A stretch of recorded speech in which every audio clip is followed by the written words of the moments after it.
Saludos a nuestra querida audiencia de Corazón Misionero. Querido amigo, querido hermano, usted sabe que Corazón Misionero es un mensaje de Dios para tu corazón. Dios está esperando que personas como tú se conecten con el propósito de Dios, de seguir extendiendo el reino de los cielos hasta lo último de la tierra. Y en esta oportunidad tenemos una visita muy especial. Tenemos a Adolfo Betancourt, un viejo amigo encargado de un ministerio muy importante que usted se va a enterar por él mismo.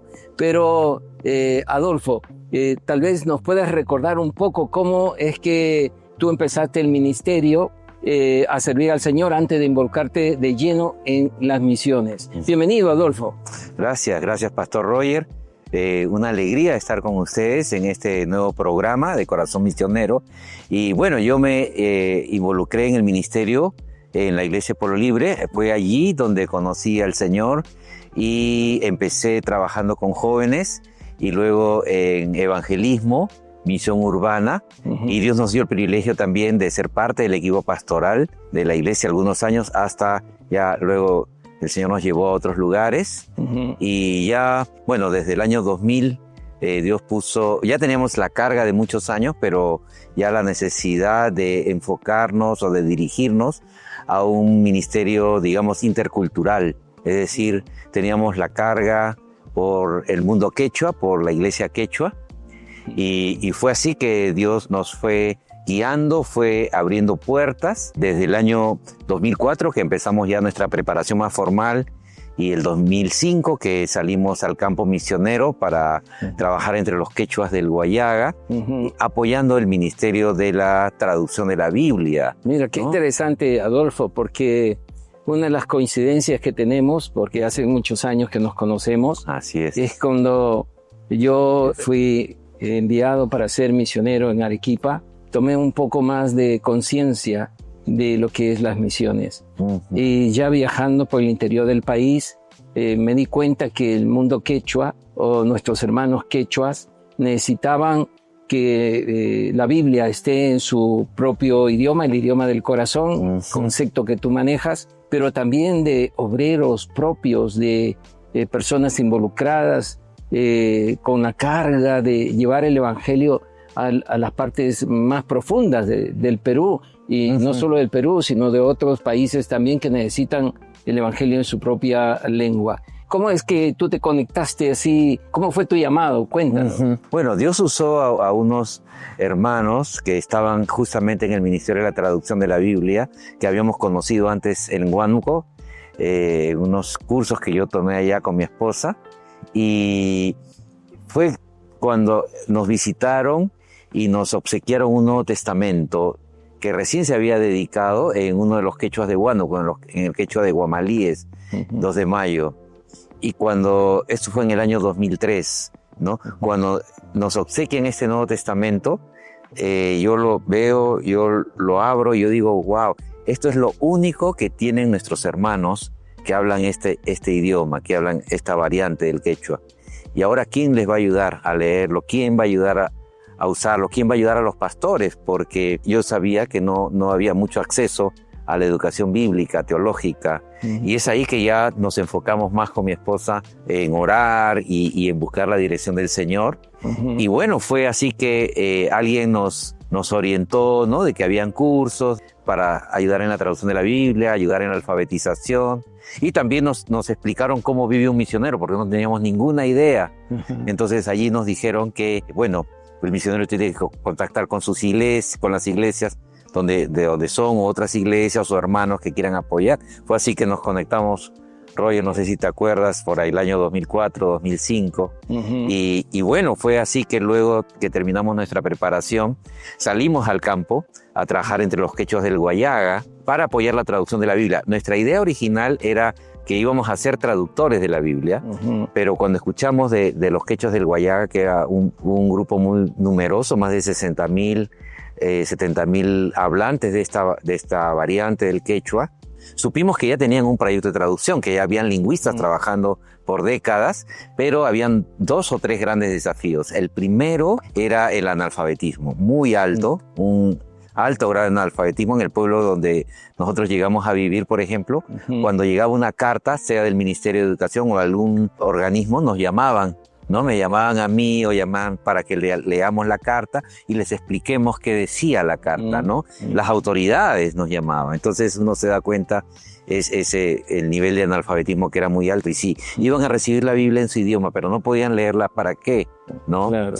Y lo otro es lo que mencioné, la falta de capacitación de pastores. Durante esos años que estuvimos en Huánuco, visitamos diferentes comunidades y no encontré un solo pastor que tenga formación bíblica, teológica, ni siquiera educación primaria completa. Wow. Ninguno. La mayoría tenía hasta segundo grado de primaria, ¿no? Wow. Entonces, qué necesidad tan una grande. tremenda necesidad, ¿no? Si los pastores mismos eran semi-analfabetos o analfabetos funcionales, como se les llama, y la misma congregación no podía leer, entonces, ¿cómo iban a usar la Biblia, no? Claro. Entonces, por 7 años con mi esposa, nos dedicamos a capacitar, primeramente a organizar cursos, talleres de alfabetización, mi esposa, y yo había otros pastores quechuas con mayor formación, pero en la ciudad, y con ellos ya nos encargamos de organizar cursos bíblicos, Claro. cursos de formación teológica en quechua, ¿no?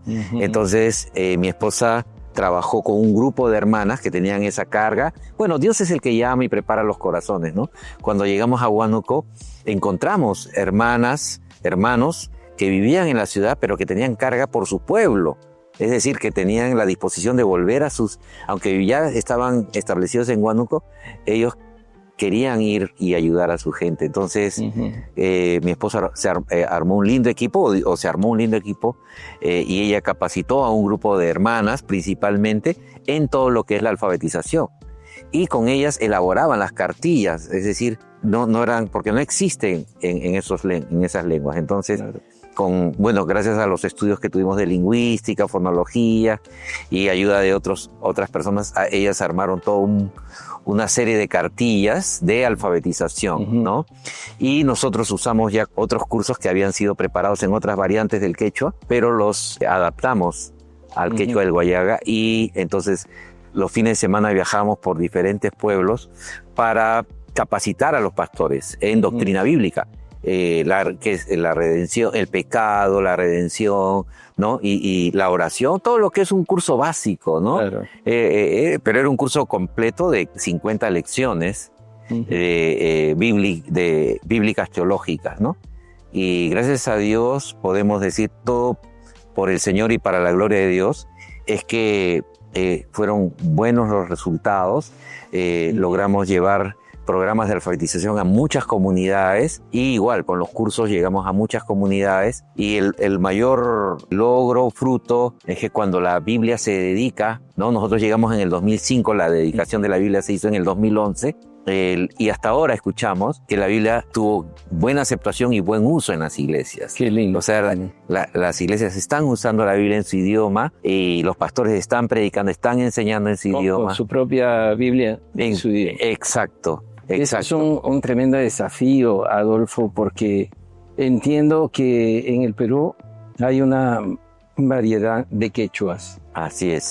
Se ha logrado, digamos, atender a un grupo de ellos, ¿no? Así es. El quechua del Guayaga. Ajá. Sí, pero todavía falta otros.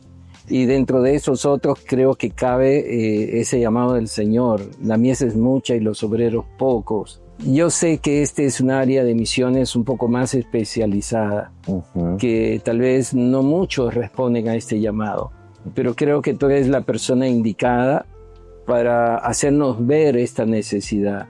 ¿Cuántos quechuas más se necesitan, digamos, atender a diferentes poblaciones en el Perú? ¿Y cuántos obreros más se necesitarían para atender a la velocidad que se necesita, traducir la Biblia y llegar a esos pueblos? Cuéntanos un poco de eso. Sí.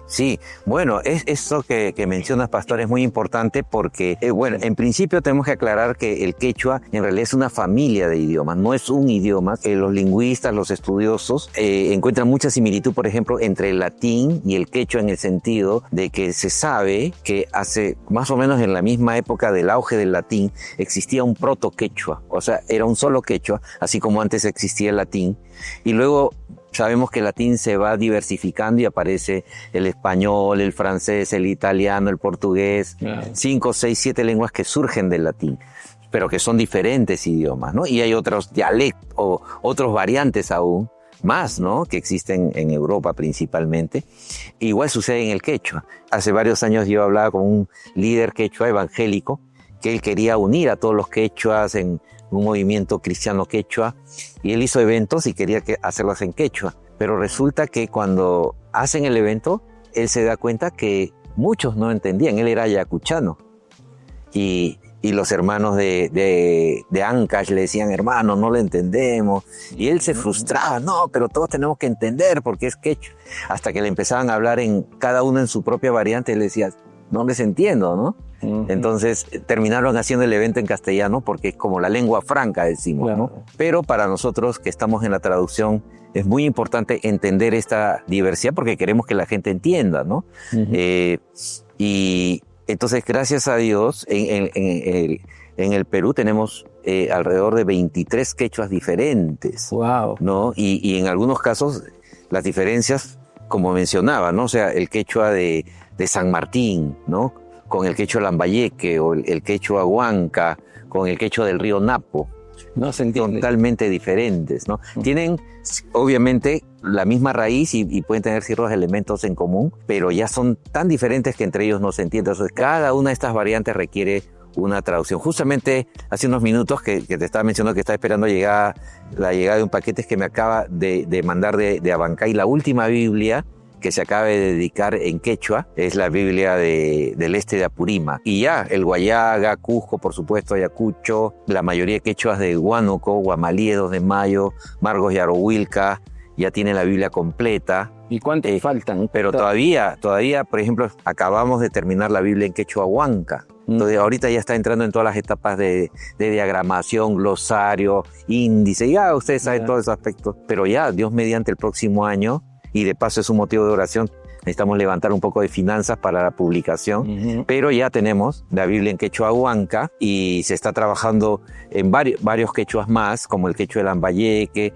el quechua de Siguas, el quechua de Panao. Entonces, sí, hay como 5 o 6 proyectos que están en camino, sí. Claro. Y hay otros más, pero están comenzando. Realmente hay más, quizás hay alrededor de 10, ¿no? De quechua de Chaupihuaranga, de Santana de Tusi, que son quechuas de grupos más pequeños, más aislados, pero que igual, yo estuve en el Braen hace 3 meses, porque los hermanos que hablan el quechua Huanca nos decían, hermano, hay una zona de Junín que está en esta famosa zona, pero ellos hablan distinto. O sea, es nuestro idioma, pero hay vocabulario y hay cosas. Entonces, bueno, tuvimos la oportunidad de ir y conversando con los hermanos, sí nos damos cuenta que hay bastante diferencias en el vocabulario, sobre todo, que requeriría una nueva traducción, ¿no? Como te decía, tal vez los obreros son pocos para atender a tanta necesidad. Sí, tal vez quieras hacer un llamado a nuestra audiencia para que se involucren, de hecho, en la oración, porque no es fácil, es un trabajo espiritual. Sí. De preparación de futuros lingüistas que puedan colaborar. Tal vez involucrarse directamente de alguna forma. Tú sabes que personas que tengan algún otro tipo de preparación en la literatura, en la lingüística misma, pero no aplicada a la traducción bíblica. Tal vez puedas hacernos un llamado a la audiencia. Sí. No, miren, yo creo que como iglesia peruana tenemos el desafío de quienes estamos en la ciudad, que hemos recibido muchas bendiciones y tenemos muchos recursos. Tenemos comenzando con versiones de la Biblia en español y también tenemos aplicaciones ahora y muchos recursos y por supuesto una buena enseñanza bíblica en nuestras iglesias, institutos bíblicos. Pero hay que pensar en la realidad de muchas iglesias en el campo que ni siquiera tienen el Nuevo Testamento y otros que han recibido el Nuevo Testamento están diciendo, hermanos, pero queremos la Biblia porque escuchamos hablar de Moisés, de David, de Abraham. ¿Y quiénes son? No entendemos, ¿no? Queremos la Biblia completa. Entonces, gracias a Dios que existen ministerios, el ILB es uno, están otras organizaciones nacionales, tenemos como AEL, también tenemos organizaciones locales. En Huánuco tenemos una organización Jauca, en Huancayo Anguan, en Abancay Airía, que son organizaciones de traducción bíblica, pero dirigidas por hermanos locales, quechohablantes principalmente, y que ellos están haciendo ya el trabajo de traducción, están tratando de alcanzar o de apoyar a grupos vecinos, ¿no? Y tenemos la bendición también de tener un centro de capacitación para traductores de la Biblia aquí en Lima. Yo tomé ese curso, se hace en convenio con la Universidad Ricardo Palma, porque hay países poco cerrados donde uno necesita certificación, ¿no? Certificación. Entonces se hace en convenio con instituciones oficiales, digamos, ¿no? Y yo estudio, por ejemplo, con gente de España, estudio con gente de Argentina, de México, que vienen al Perú para prepararse para la traducción de la Biblia. Este programa se llama Silta, se encuentra en Surco, y bueno, podemos, pastor, luego de alguna u otra manera, los que tienen interés, comunicarse con el programa, yo puedo pasar los datos. Y también, como mencionaba, hay estas organizaciones, muchas, Pachaguara, y otra en Huánuco, Awi, en Ancash, que están haciendo el trabajo de traducción, pero necesitan obreros capacitados, ¿no? Necesitan, y sería lindo, hay un curso en línea que se llaman los cursos fundamentales, ¿no? Son cursos fundamentales de lingüística, que son cursos básicos, pero que a uno le ayudan a entender cómo es este mundo de la lingüística, y también si es que uno quiere dedicarse a eso, porque hay gente que dice, luego de tomar esos cursos dicen, bueno, no es para mí, yo voy a seguir apoyando en oración, en finanzas, pero la lingüística no es para mí. Eso ha pasado con algunos. Pero muchos se dan cuenta que, yo puedo colaborar en alfabetización o en la elaboración de cartillas, de materiales, en el idioma, ¿no? O aún convertirse en traductores de la Biblia para todos estos idiomas que están necesitando, que están pidiendo, ¿no? Mira, creo que, Adolfo, hemos solo entrado a la orilla de este mundo tan grande como es la traducción de la Biblia. Y creo que nos ha dejado con las ganas de saber más sobre este tema, porque realmente el mundo de las misiones es amplio, el mundo de las misiones es grande. Y creo que hay espacio para muchos de los que nos están viendo para involucrarse, empezando por la oración. Creo que ante esa necesidad, pues necesitamos orar por personas como Adolfo o estas organizaciones en el interior del país que están dedicadas a la traducción. Y de pronto usted, mi amigo, quiere saber más, quiere conocer más sobre este tema, pues contáctese con nosotros, que nosotros le facilitaremos también hablar con nuestro misionero, Adolfo Betancourt, para que usted pueda saber más de este mundo de la traducción de la Biblia y podamos alcanzar a más etnias, a más pueblos, a más naciones, y podamos llegar con el bendito evangelio del Señor Jesucristo hasta lo último de la tierra. Usted está en el programa Corazón Misionero y espero que esta primera ocasión que hemos tenido de conversar nos dé oportunidad para hacerlo más en adelante. Así sea. Adolfo, muchísimas gracias. Gracias por compartirnos tu corazón, tu pasión por la traducción. Y creo que muchos de los que están viendo sentirán esa carga que viene de tu corazón para colaborar y contribuir con ese trabajo extraordinario. Mis felicitaciones y muchísimas gracias. Gracias, Pastor Roger. Te bendiga. Gracias a todos los de Televida y a toda la amable audiencia. Que Dios les bendiga.